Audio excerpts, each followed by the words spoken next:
Alhamdulillah, alhamdulillahil mun'imi alaina bizunubil ataya wa lataifil ihsan wa faddalana ala kathirin mimman khalaqahum bil ilmi wal irfan al-halim alladhi idha su'ila a'ta wa idha stu'ina a'an.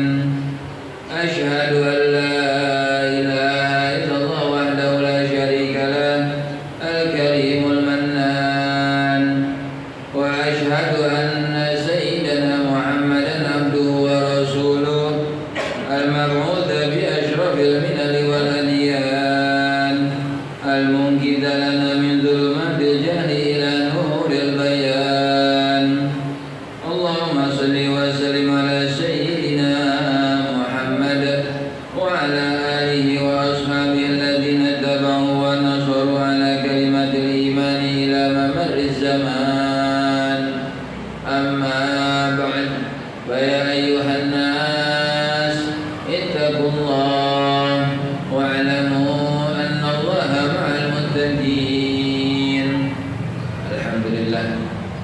segala puja-puji syukur kita haturkan kepada Ilahi Rabbil Izzati yang telah berikan kita berbagai macam nikmat, wabil khusus nikmat iman, Islam, sehat serta panjang umur.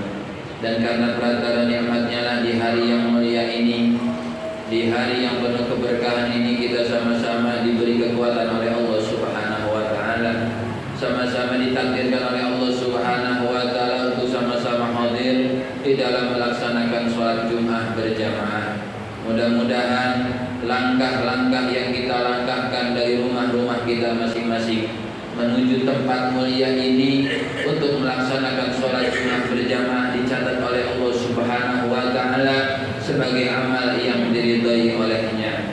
Salawat beriring salam semoga selalu tercurahkan kepada baginda junjungan alam Sayyidil Arabi wal Ajam Sayyidina Maulana Muhammadin sallallahu alaihi wasallam beserta para keluarganya, sahabatnya dan para pengikutnya hingga hari kiamat. Dalam kesempatan kali ini kami selaku khatib berwasiat kepada diri kami sendiri dan kepada para jamaah agar senantiasa bertakwa kepada Allah Subhanahu wa taala. Takwa dalam arti selalu melaksanakan perintah-perintahnya dan menjauhi segala larangan-larangannya. Mudah-mudahan Allah Subhanahu wa taala senantiasa meningkatkan ketakwaan kita dan dengan hal itu Allah Subhanahu wa taala menyelamatkan kita baik di dunia maupun akhirat. Para hadirin rahimakumullah, telah masuklah kita di dalam tahun barunya. Tentunya tanpa terkecuali di antara kita semua pasti bertambah umurnya. Dan ketika kita semua sudah bertambah umurnya, sudah pastinya semakin berkurang jatah hidup kita di dunia. Oleh karena itu, ketika memasuki tahun baru, hal yang harus kita sadari, hal yang harus kita yakini bahwasanya kematian yang ada di hadapan diri kita masing-masing semakin mendekat kepada kita.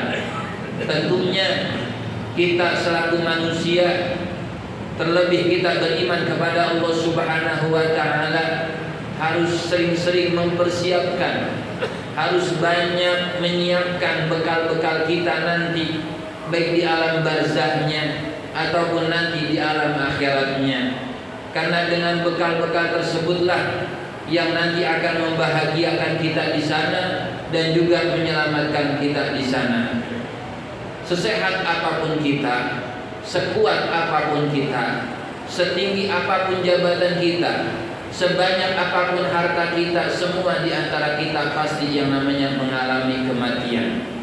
Sebagaimana di dalam salah satu firman Allah Subhanahu wa taala, Allah Subhanahu wa taala berfirman, "Qul innal mautal ladzi tafirruna minhu fa innahu mulaqikum." Katakanlah wahai Nabi Muhammad, sesungguhnya kematian yang mana kalian lari darinya, maka sesungguhnya kematian itu akan menemui kalian. Tsumma turadduna ila alimil ghaibi wasyahadah. Kemudian kalian akan dikembalikan kepada Zat yang mengetahui perkara yang samad dan juga perkara yang jelas. Fayunabbiukum bima kuntum ta'malun. maka kemudian Allah Subhanahu wa taala akan memberitahukan kalian tentang perkara apa saja yang telah kalian lakukan di dunia ini. Artinya kematian adalah satu keniscayaan. Bahkan dalam hadis Nabi pernah bersabda, al-mautu babun wa kullun nasi dakhiluh. Kematian adalah satu pintu dan setiap orang akan memasuki pintu tersebut.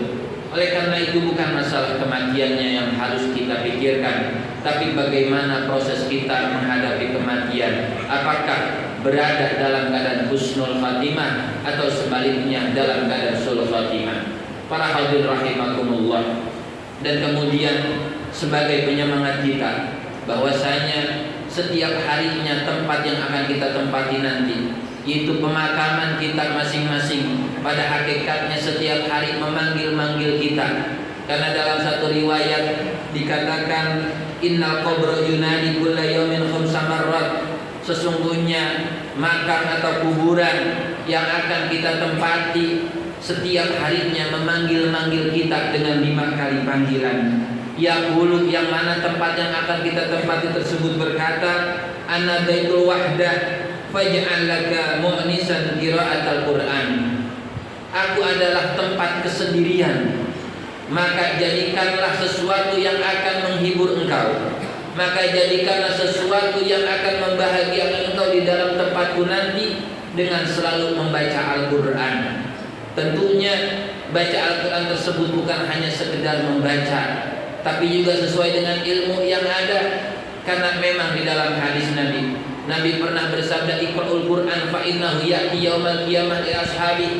Bacalah oleh kalian Al-Quran, karena sesungguhnya Al-Quran itu akan menjadi penolong bagi orang-orang yang membaca. Tapi ketika membacanya kita dengan serampangan, ketika membacanya kita tidak memperhatikan panjang pendeknya, tidak sesuai dengan tajwidnya, khawatir masuk di dalam hadis Nabi yang mana beliau berkata, rubba qari'il Qur'an wal Qur'anu yal'anu. Banyak yang baca Al-Quran, tapi Al-Quran itu malah melaknat orang yang membaca tersebut, karena memang ketika membaca tidak sesuai dengan ilmu yang ada.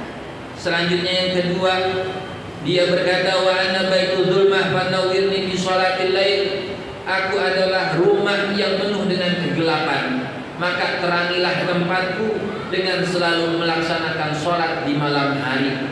Kita sediakan sholat di malam hari dengan waktu yang tidak begitu lama, dan setelah sholatnya kita meminta ampun kepada Allah Subhanahu wa ta'ala. Kita minta hajat kita kepada Allah Subhanahu wa ta'ala, minta kebutuhan-kebutuhan kita semua kepada Allah Subhanahu wa ta'ala. Karena sungguh Allah Subhanahu wa ta'ala berbeda dengan makhluknya. Karena makhluk semakin dipinta, semakin tidak senang kepada orang yang meminta. Akan tetapi Allah Subhanahu wa ta'ala semakin dipinta, sering dipinta, maka Allah Subhanahu wa ta'ala semakin senang kepada hamba tersebut, karena menunjukkan hamba tersebut amat butuh kepada Allah Subhanahu wa ta'ala.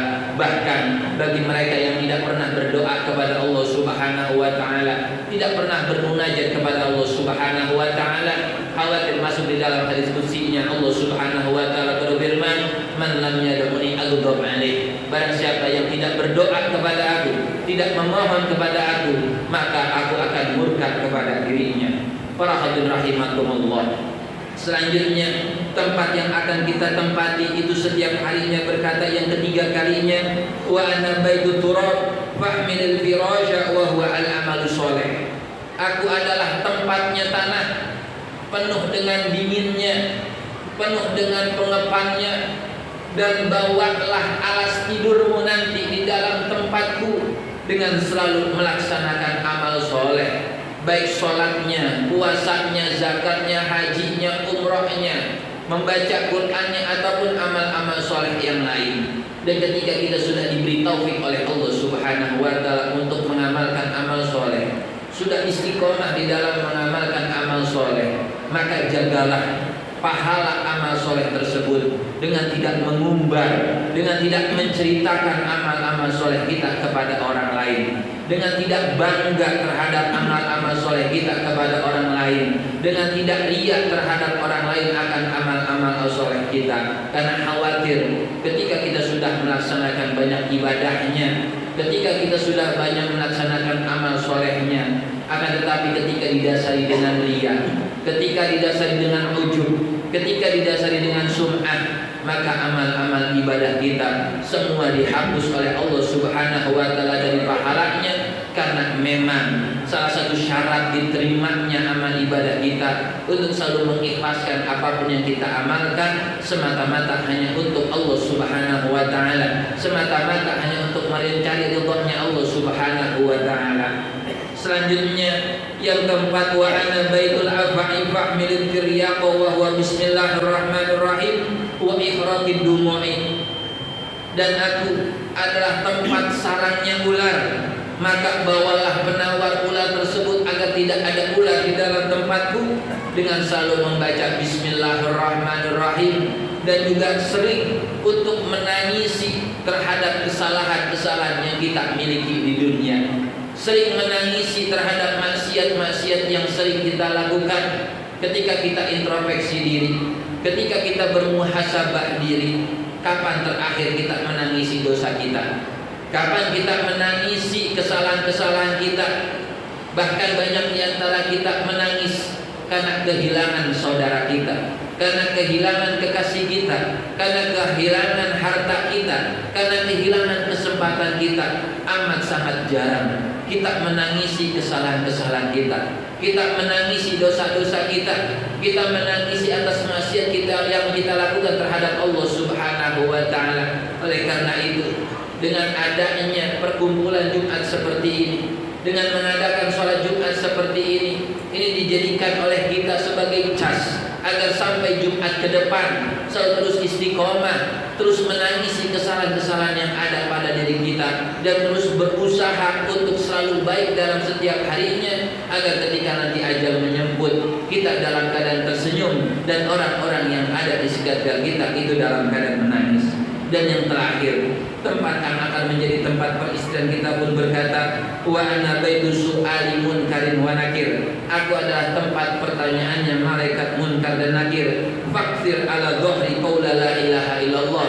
Maka perbanyaklah engkau di atas punggungku, yaitu maksudnya di atas tanah, untuk selalu untuk memperbanyak membaca la ilaha illallah. Yumkina laka an tujibah, agar kau bisa menjawab pertanyaan munkar dan nakir tersebut. Mudah-mudahan dengan khutbah yang singkat ini kita selalu terus diberikan taufik dan hidayah oleh Allah Subhanahu wa taala, selalu istiqomah di dalam melaksanakan ibadah-ibadah kita kepada Allah Subhanahu wa taala, selalu istiqomah untuk terhindar terhadap maksiat-maksiat kepada Allah Subhanahu wa taala, dan mudah-mudahan kita semua tanpa terkecuali diwafatkan oleh Allah Subhanahu wa taala dalam keadaan husnul khatimah. Amin ya rabbal alamin.